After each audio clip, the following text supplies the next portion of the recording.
Roll call real quick. I am here. Miss Allen, Here. Mr. Gibler, Present. Mr. Palin, Here. Mr. Horstman, Here. Mr. Strosted. Here. Anybody get a chance to look at the minutes from the previous meeting, and are there any corrections? Okay, they'll stand as they're there. Visitors, Chris, we'll get to your visitors when you get there. I'm same thing. Jennifer will get there as well. So starting with the county clerk, as you guys know, we streamlined the claims process. So let me, clerk's not even up here yet. Sit down and do. Yeah, we'll do yours. How about that? Sounds good.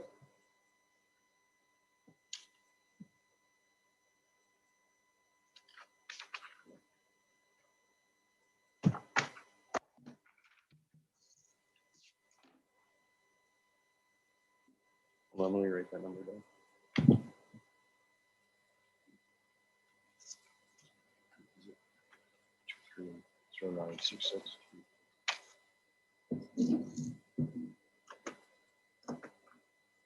So there's several here that were under $2,500 that are going around. You guys, any questions as they go around? Also, This is already done. this is already done and looked at. Okay. So you just got to look at those and that and make sure that you're happy with anything. And you can ask Okay. Wendy and Jennifer if they've got any questions. So you guys want to give your report? Absolutely. I'll get started here. First of all, I will introduce, for those of you that don't know her, Jennifer Boyd. Chris, are we making any announcements at this point? And or how should I introduce Jennifer is my question. Yes, so Jennifer will become the acting assessor. You take your test. First, but until then I'm acting, right? Correct. The 21st, and then once she passes, then we'll go through the formal process of naming Jennifer as the assessor. So Jennifer Boyd, current acting county assessor. The transition, by the way, will actually happen next Monday, officially happen next Monday. But in the meantime, of course, she's stepping up. So I'm going to let her give the assessment office report, but I'm going to kick off real quick with just a couple updates from the GIS department. So I think I mentioned this before, but the GIS department has purchased with the GIS fund a new large plotter scanner. So that's nothing more than a great big huge copy machine. So we have the ability to scan and print or to print from the digital environment, a great big, large, like a blueprint type copy. And I put that word out there because I've already talked to Nancy in the clerk's office and other departments that may have a need for a large document to be scanned and then printed out. We've got the capability to do that. Now, I will tell you that we just got it in last week, so we're still getting it set up. There's a couple kinks that need to be worked out, but we're hoping to have that up and operational real darn soon.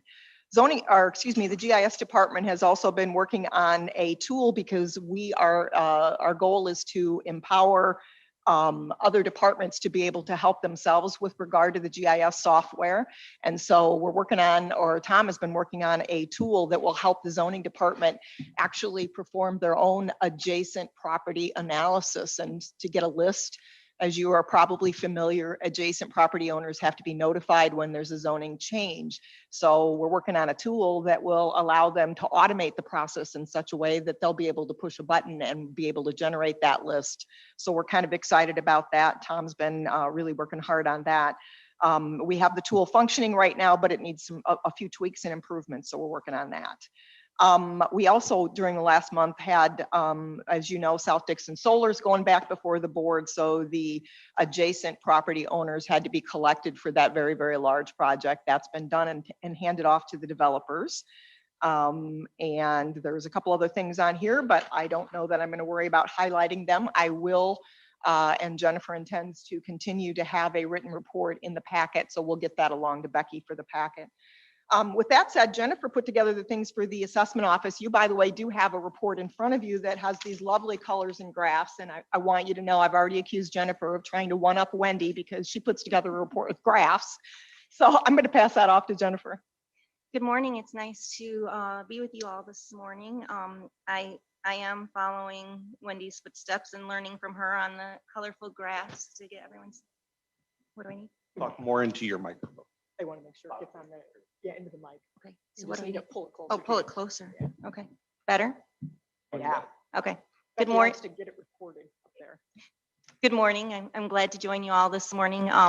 As I was saying, I did follow Wendy's footsteps in putting some graphs together for you this morning. Just wanted to point out that we did have tax bills due, first installment due on Friday, July 2nd. So it's been a busy time in our office to, I know Wendy had talked to you last month a little bit about the certificate of error reports. She thought that they were up a little bit due to COVID. So we ran a report and found out that they are really in line with where they were last year. Last year we were at 155 parcels that had the certificate of errors for 2019. And so far this year, we're at 107. So we are really in line with where we were last year. Leasehold exemptions, we also had the deadline for leasehold exemptions on July 1st. We are right in line with about the number that we had for last year. Right now, we've got approximately 625 leasehold exemptions turned in. There will be a few more that come by mail because we allow postmarked by July 1st. We'll still accept them. Last year, we had received 679 total. So we're right in line with that same amount.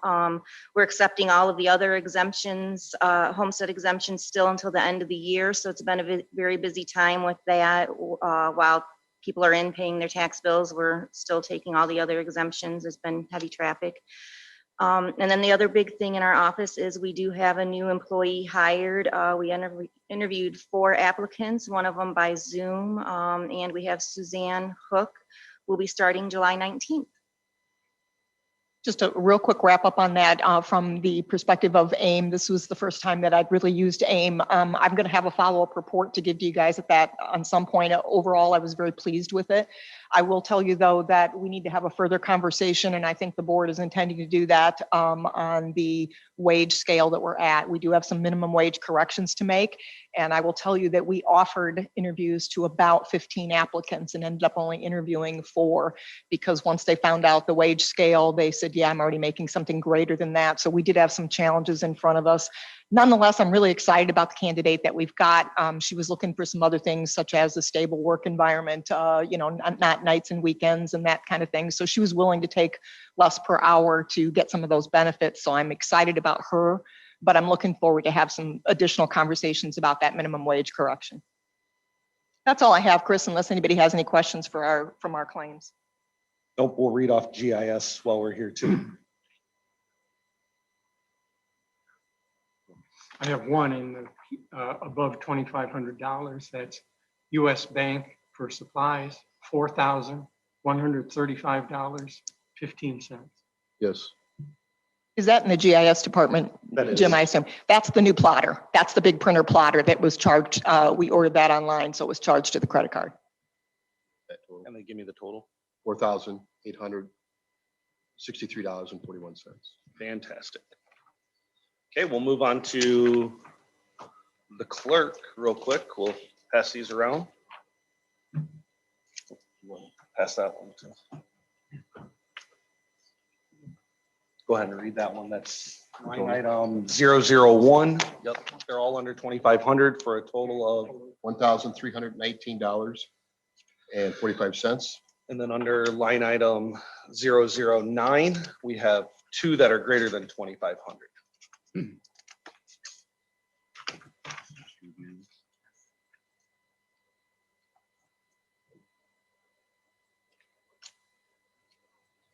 Chris, before you launch into the clerk's report, just one quick update on that. It wasn't greater than 2,500, but it was very unusual to me. Apparently, we pay the IRS a fee. So I contacted Nancy and she actually explained to me that this has to do with our health insurance and the fact that we are partially self-funded. And so entities that, even government entities that are partially self-funded do end up paying a fee, and it goes to the, and I got to read this out loud because it's not a term I'm familiar with. It goes to the Patient-Centered Outcomes Research Institute. This is part of Obamacare. So what we're basically paying is administrative fees for this institute to do further research. And even as a government entity, we need to pay that. So it's in the claims. I just found it unusual, didn't realize we did that.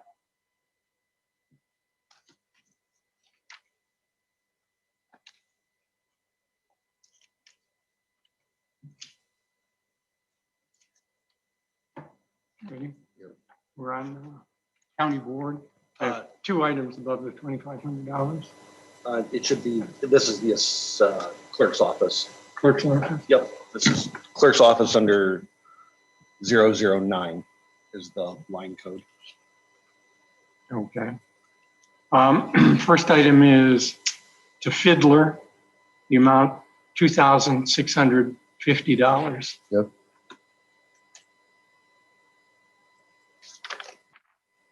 Second item is also to Fiddler, the amount of $6,601. We have a grand total of $9,348.34. Nancy, do you want to give a report?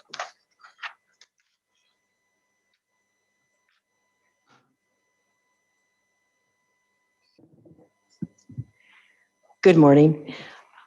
I don't have very much at this time. Just to give you an update, we are still waiting patiently for our upgrade in the iVital side. It's called Apex, and Fiddler is a few months behind on that. So we're anxiously awaiting our upgrade with that. Hopefully in the next 2 months, we will have that. And then on the recorder side, we're just gearing up for effective August 1st. Our recording fees will jump to $79 for the standard document. So have emailed all of our customers and sent out letters. So August will be a little challenging, I do believe, in the recorder side of the office. And that's all I have. Any questions for Nancy? ROE does not have any claims this month, but they can go ahead and give their report. Thank you, Chris. I'm excited to be here. My first official meeting as regional superintendent. And I know you have my report. I know there's some information about our new administrative team, but I brought Josh Knuth with me, our new assistant regional superintendent of schools, and Angie Garza, our director of professional development and educational services, to just introduce themselves and talk a little bit about themselves and take any questions, because moving forward, it'll be one of the 3 of us here at all these meetings. So Josh, you want to introduce yourself? Well, first of all, it's nice to meet all of you. I'm excited to be here, to join the great team at ROE 47 to help, and really looking forward to, providing the support to our students, staff, teachers, administrators, and community throughout our region. A little bit about me. There's a blurb that I wrote up in our report that you can read, but just a quick overview of that. It's my 21st year in education this year. I've done a little bit of everything. I started off my career as a special education teacher, where I taught the core subjects: math, English, science, social studies. Then I became a PE teacher, which was a lot easier than special ed. I did that for a while, and then I became an assistant principal and athletic director at Fulton High School in Fulton, Illinois, where I was there for 4 years. And then the last 4 years of my career here, until I came here, was as a principal of the 5th through 12th grade in Warren, Illinois. Up at Warren Junior Senior High School. So that's kind of the brief overview of me. I'm just really excited. I'm very passionate about education. That's why I was really interested in this opportunity, and because I want to continue to work to try to make education better in Illinois for everybody, and most importantly for our students. So, Questions for Josh? Thanks for coming today, Josh, and glad to have you on board. Angie?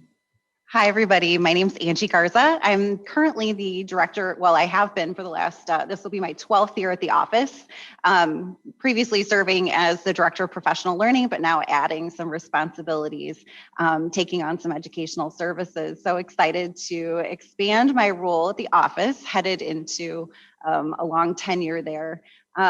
my bio is also in the board packet that, or report, I should say, that Chris shared with you. I'm going into my 22nd year in education. I started my career at Newman Central Catholic, teaching foreign language. I know I'm looking over there at Mr. Norberg. I walked in and I said, I know him. Kind of a big deal. What can I say?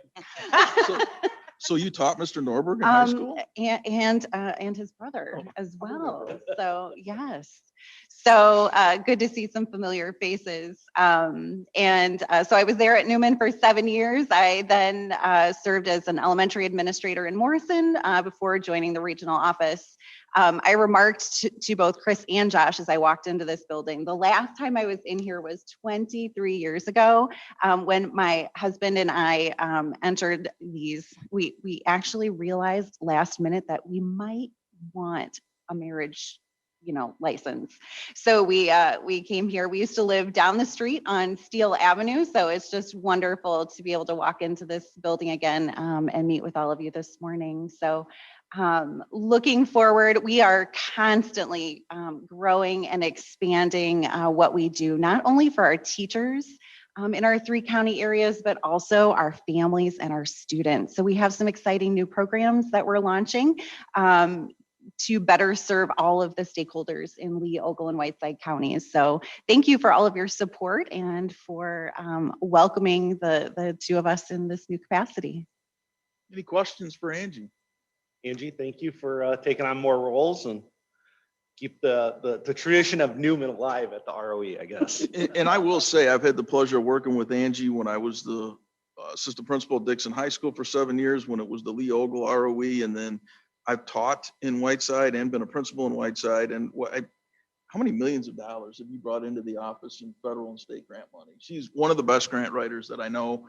And she is just committed that if there's money that the state's willing to give our districts or the federal government's willing to give our districts, we're going to try and get it and get it here. So I'm excited that she's stepping into this new role. And thank you, Chris, for not making a comment about how it takes 3 of us to do Bob Sondergross's job. I thought that was coming next, but It was going to be about your shirt, but that's a whole nother story.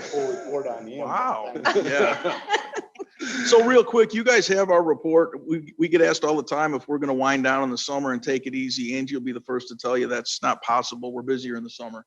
We have teachers that need to get their license renewed, administrators, and it's the time that we get professional development done. So you can see we had 471 educators that went through our professional development classes in June, and there's a full listing of the things that we were able to put on. We're also excited. One of the challenges for our districts every year is they hire new teachers and they hire new staff. And most of our districts now for crisis plans either use Alice or Run, Hide, Fight. We train our staffs into how not to just sit in the room in the corner anymore and hope that the bad guy doesn't come in the room and hurt them. So in order to do that, with some of our smaller districts that only have like 1 or 2 new staff to do a full Alice training is tough. So I've partnered with the Sterling PD. I'm an Alice instructor, and we will again in August be doing a full training out at Sauk Valley Community College for all the new staff in all 3 counties. That tends to usually be about 100, 125 people, and we're happy to do it. There's 2 Sterling detectives and myself that put the day on, so we'll get everybody trained in the Alice Run, Hide, Fight system, and we're excited about that. Regional Center for Change, I would just update all of you. Then there's some pictures in the report. We are very, very fortunate to have the facility that we have. Rock Falls District 13 gives us a very good deal on rent, and we are just exploding at the seams and growing. Unfortunately, with COVID, we had all our districts come back in January from break, and we're in person for the rest of the spring.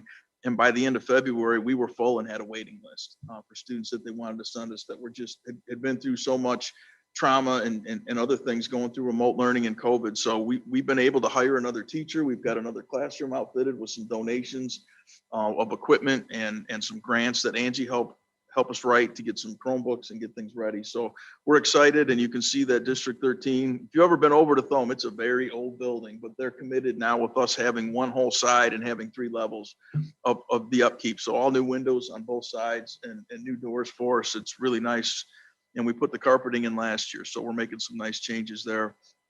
Quickly on our Parents as Teachers first year program, they're excited because they're going to get back to in-person visits, and they already are as of July 1st. ISB has approved that, and we're glad. You can see in there that each family will be interviewed prior to the transition to make sure that they're comfortable and ready to be back to in-person. But our our parent educators in that program are excited about that. And I know Lois, who runs the program, is as well. Some other good news on our program. June also brought another award for early childhood community-based planning for expansion project, which is funded by the Illinois Action for Children. The project's designated to support community systems and community level applicants who are interested in applying for state early childhood funding in the upcoming year, specifically in the areas of home visiting, preschool for all, and childcare. Very exciting development in this project is an expressed interest by leaders in the local business community who want to be part of the discussion, particularly as this relates to childcare, with a lot of the issues people have had with childcare getting back to work. And I believe you worked on that with Lois too, didn't you, Angie? So we're excited to get that award. And then Lois just in a meeting recently with the United Way of Whiteside County found out that they provide Born Learning Academies to targeted school districts across Whiteside County. And once they learned about our program, Whiteside was happy to partner with us, and our Parents as Teachers programs now is going to be able to deliver help deliver those academies this year. So we're excited about that. Our education outreach program got their grant again from Do It Best, which is awesome. You can see a little blurb in there. Not only do we help young adults in the 3 counties age 17 to 24 to get their GED if they didn't graduate from high school. Part of our program is they also get job shadowing opportunities and paid work experiences to help them transition to the workforce after we've gotten them their GEDs. And I'm glad Beth threw that blurb in there that she's been doing it since 2003. And we've had over 472 students that we've helped earn GEDs and help them with placement in the job force. So that's exciting. Our truancy program was extremely busy this year. Stephanie Youngmark, our coordinator, she's been doing it for a number of years, and she said we've never even come close to having 702 students on our caseload. So it was a busy year. We were they worked really, really hard. The grant just opened to put in again to support this program that I know we need, and I know Angie and Stephanie are working on that grant to get it in, and we're hoping that we'll be fully funded again in the fall because we expect there to be some issues with students going back to in-person learning. So any questions about the report? Okay. Thank you, Chris. Thank you. Yep. Moving on to county board. I believe we have one claim over 2,500. That's right. It's an invoice of Addison Denolfo for FOP negotiations. The amount is $4,650. We have a grand total of $4,823.08.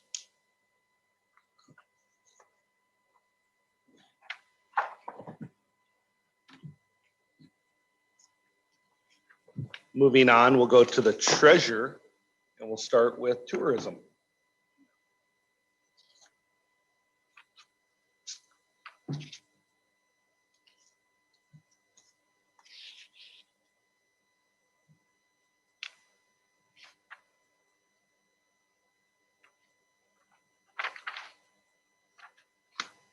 We've got the Lee County Tourism Council. The amount is $8,408.18. Trying to reconcile. Okay.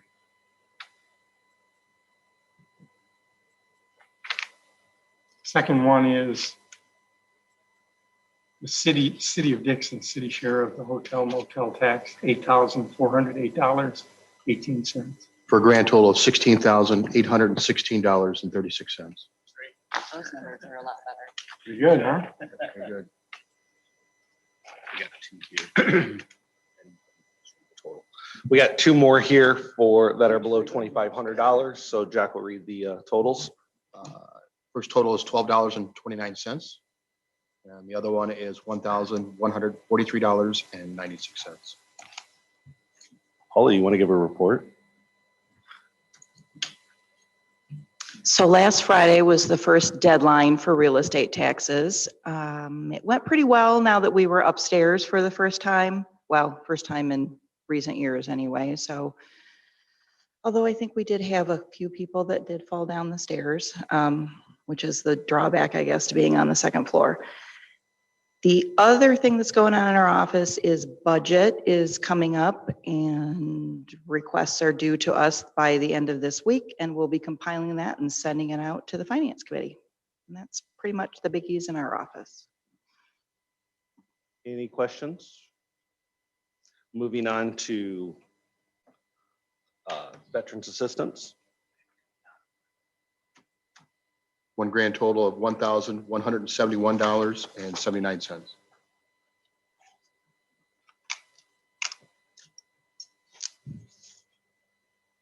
And you had not gone through IT, correct? I did not, yes. Okay. And I just asked Paul to kind of give you guys an overview. There's a lot of claims there that are either first time and or they're not regular ongoing claims. So I'll pass it over to Paul for an explanation. So we'll go ahead and read these real quick. Okay.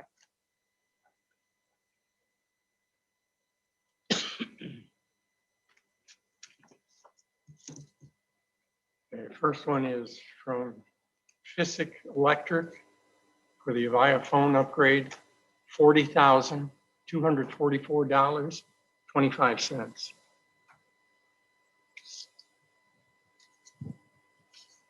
Second one is Physic Electric, again, for the Avaya phone system upgrade, $480.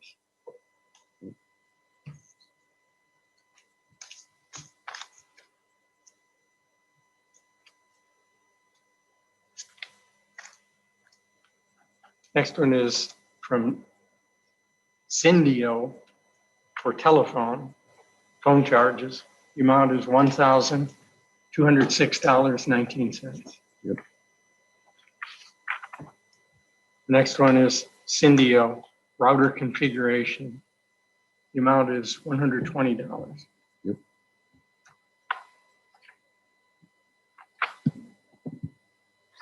So that's below the threshold. Is that just missed? No, they didn't get turned in on time. Oh, So next one is Syndio for telephone charges. The amount is $1,679.40. Next one is Syndio for telephone charges. The amount is $1,673.79. Next one again, Syndio for telephone. The amount is $987.53. Next one is CenturyLink for phone charges. The amount is $1,008.58. Next one is CenturyLink for phone charges. The amount is $107.57. Next one is Verizon for phone charges. The amount is $84.60. Next is Verizon for phone charges. The amount is $49.39. The next is US Bank for software. The amount is $62.89. Next is US Bank for computer equipment. The amount is $274.96.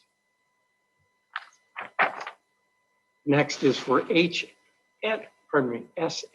International for computer displays. The amount is $465. Next is for SHI International computer equipment. The amount is $904.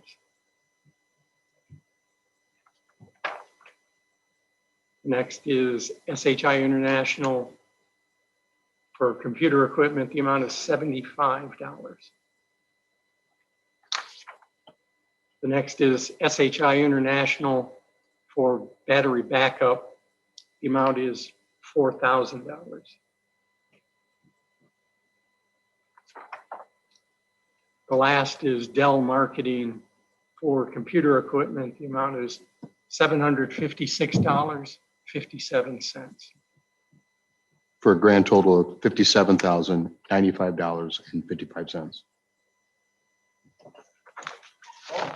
Thank you. Before I get to my report, I'd like to comment on two other reports. I'd just like to note that Wendy and Tom did a great job in getting a price on that plotter scanner. It was phenomenal. I mean, it saved the county and taxpayers dollars. It's a substantial savings, so I congratulate your team on that. For the record, that was all Tom, but thank you. Okay. And then for Nancy, Nancy has been on top of her upgrade project, and we're just again waiting for a project manager from Fiddler to be assigned so we can move ahead on that. So that's as soon as that gets going, my team's ready to assist Nancy and Fiddler on that. Now, regarding my claims, the big ticket item is the essentially it's a change order or a series of change orders grouped under one for PSIC applied against the Avaya IP phone upgrade. Now, I just like to note that that change order is a little over $40,000 against a bid that was originally about $81,000. So when that bill came to me a month ago, I held it off because I wanted to take a look at it and just double check that everything that was part of that change order was approved, and it was either Dave Bowers or the chairman approved it, and it went over a number of months, and a lot of it had to do with the space at DOC not originally being planned in the phone upgrade, plus a number of other items that were added as they went along, and then certain phone upgrades, sidecars and the like, and then the labor to deal with that. So everything looked justified after I reviewed it. So that's why I okayed the $40,000 payment, and just want to make sure we're clear on that. That's a really large change order, and I really don't ever want to see something like that, again. And then the other bigger ticket item is the $4,000, and that's for battery backup, individual battery backups on computers in Old Courts here.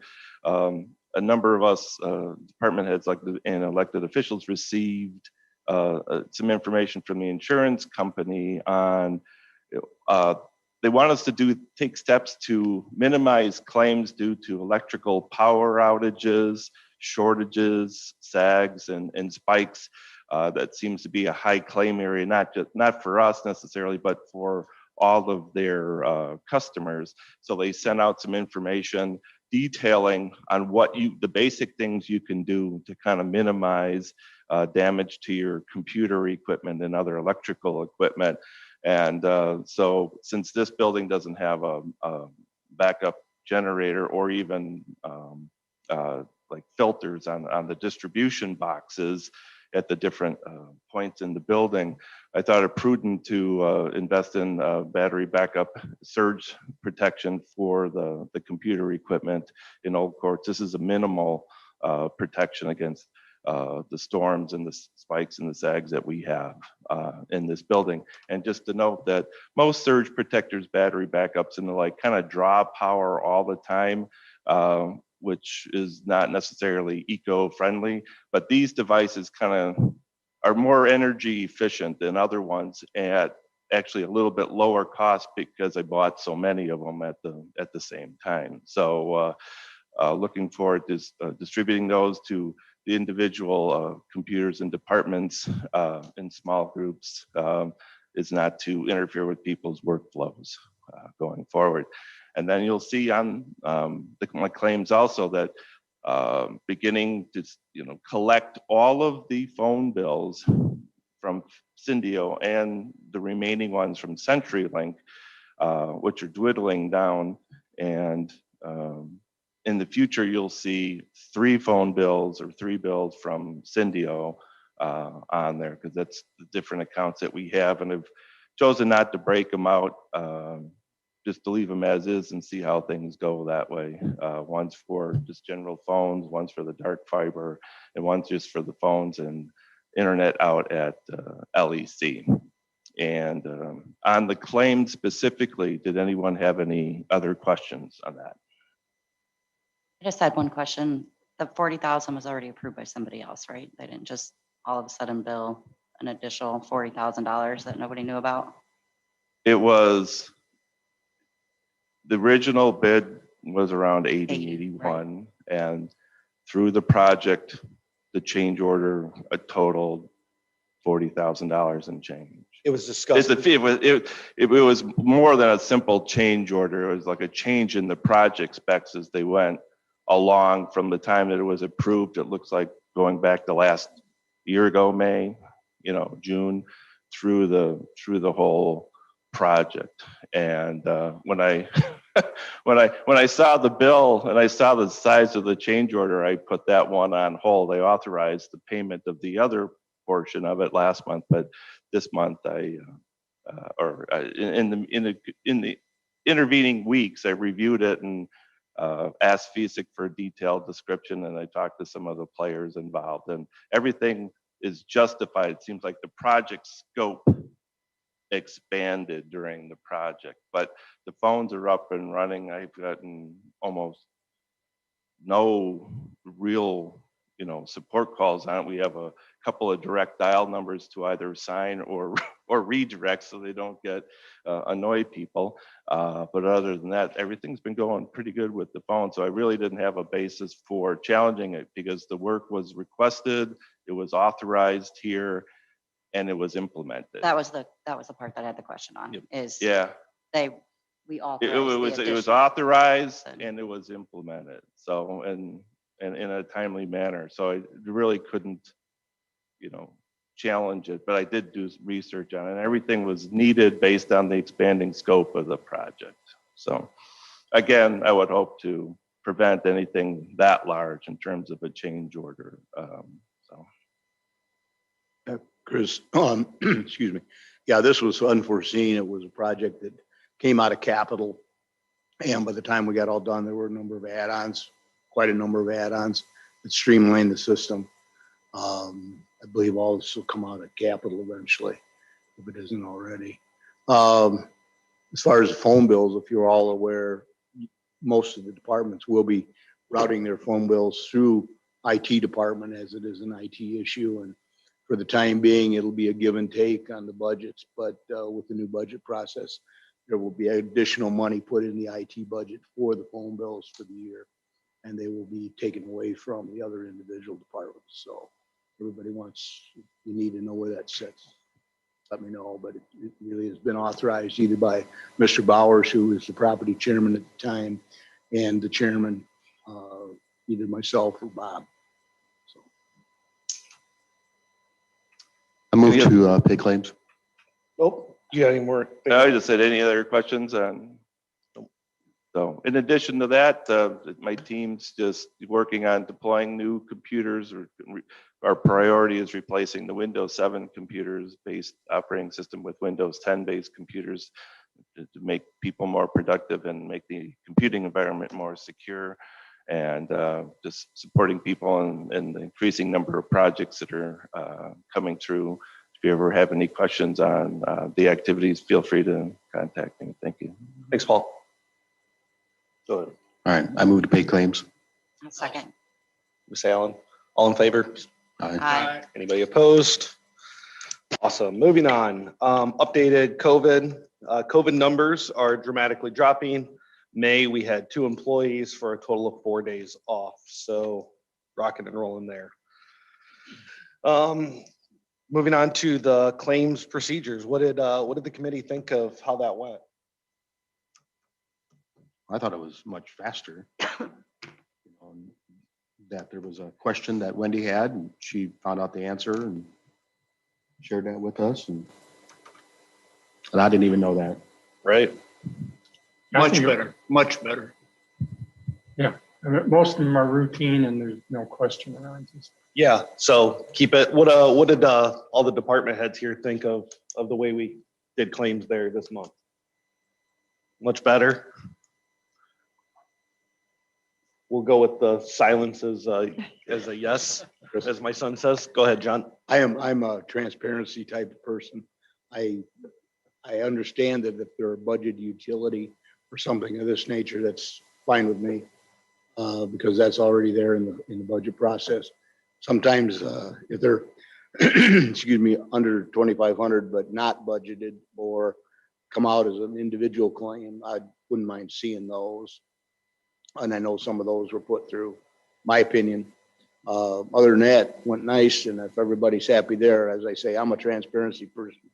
I like to see all the claims. Well, and I think everybody got a chance to go around and see all the claims. They got paid. I watched the process and it was pretty much a pass around, just like the paid and vacation at executive. And I don't totally agree with that either, but that's there again, I differ. I think that the county's handling the public money and each claim should be reviewed as needed, so.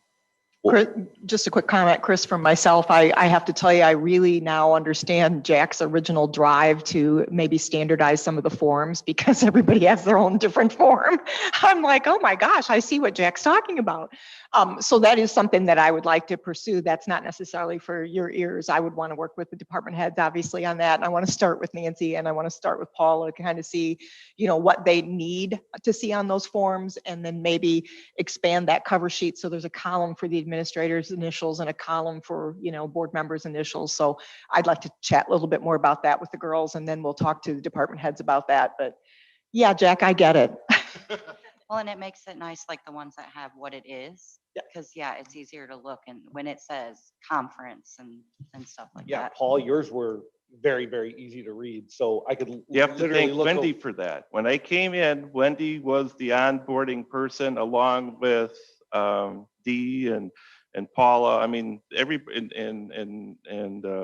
everybody was really willing to share, how they thought it'd make my life easier and make it easier for you all. So really have to congratulate, but even that form is kind of tough because I'm sorry to get into the detail, but because I have so many different vendors and there's some of them are recurring, I just have and it's in a spreadsheet. I'm a little uncomfortable with kind of the rudimentary support of that, but I just save all of their settings and just change the values and line them up on the top sheet for you. And maybe that's something I can share with, with Wendy and the team to simplify the process a little bit. But everybody's been really good in helping me, adjust to the processes here. So I think we'll get, even better at it. I think I felt more comfortable too, because it's not like nobody looked at it, right?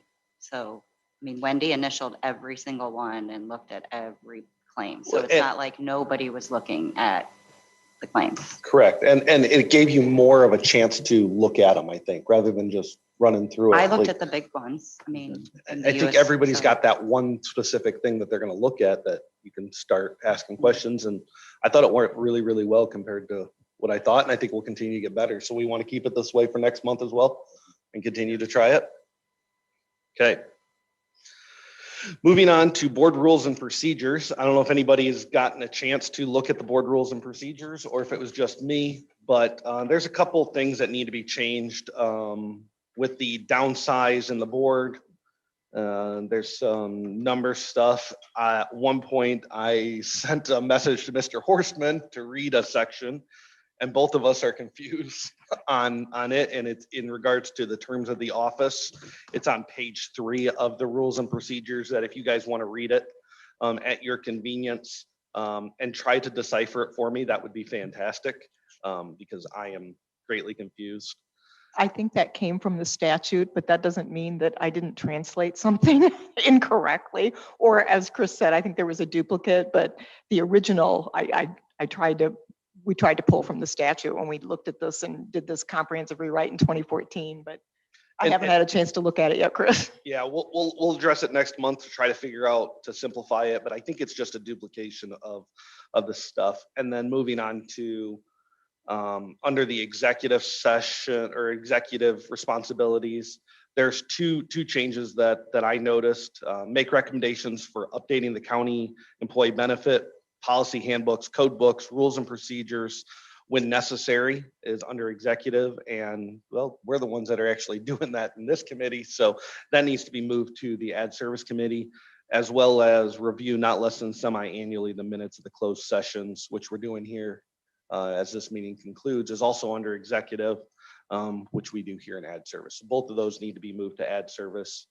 and then just continue to just discuss whether or not we need to consolidate committees. So those are a couple things to see, kind of take a look at them at your convenience, and we can discuss more next month if you guys are so inclined.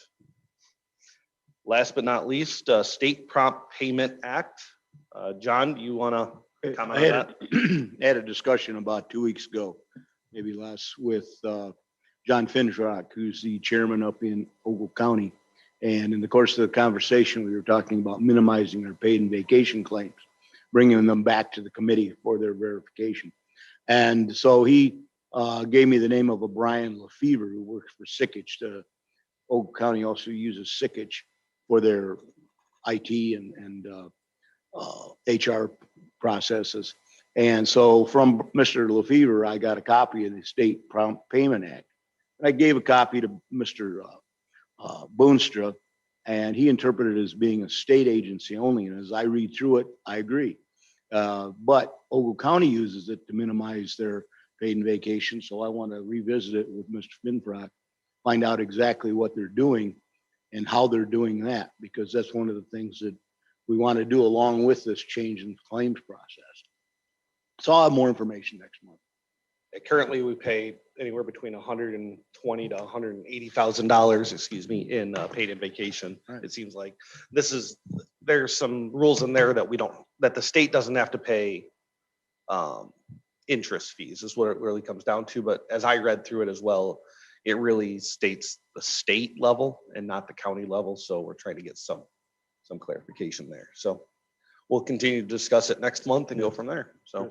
Yeah, for everybody that's not, doesn't know what the paid and vacation is, it's much similar to what you just passed around as far as the smaller claims and just approval by proxy. And so we're trying to minimize that. And the reason they're done that way is to minimize the late fees.